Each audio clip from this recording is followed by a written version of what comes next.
August 6, 2025, an active shooter incident occurred at Fort Stewart, Georgia, resulting in 5 soldiers being shot.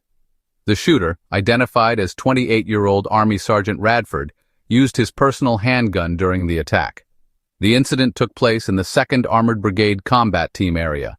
All 5 soldiers who were shot are in stable condition and are expected to recover. The motive behind the shooting remains unclear, as the investigation into the incident is active and ongoing. Thank you, ladies and gentlemen. I will now turn it over to General Lubas.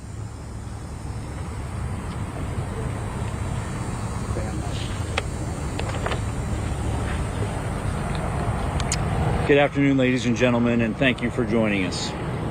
This morning, shortly before 11 o'clock, an active duty soldier assigned to Fort Stewart, Georgia, shot and wounded 5 of his fellow soldiers here on Fort Stewart.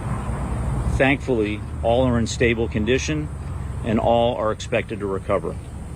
The alleged shooter is in custody. We have reestablished security. I have lifted all lockdown measures on Fort Stewart, and there is currently no threat to the local community. I'd like to recognize and thank our Army law enforcement and medical personnel and our partners from local, state, and federal law enforcement and emergency services for their quick response and support. I would also like to thank the brave soldiers who immediately intervened and subdued the shooter. These soldiers, without a doubt, prevented further casualties. Our wounded soldiers were initially evacuated to Wynn Army Community Hospital right here on Fort Stewart.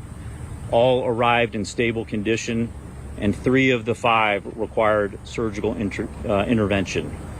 2 have been transported to Memorial Hospital in Savannah, Georgia for additional care. We have identified the alleged shooter as Sergeant Cornelius Radford, an automated logistics sergeant assigned to 2nd Brigade Combat Team. Sergeant Radford has not previously deployed to combat. Sergeant Radford has been interviewed by the Army Criminal Investigation Division and is currently in pretrial confinement, awaiting a charging decision by the Office of the Special Trial Counsel. Right now, our primary focus is first on caring for our injured soldiers and their families, and also supporting the soldiers of the Spartan Brigade. All of the families of the victims have been notified, and we're wrapping our arms around them and ensuring we provide them all the support that we can.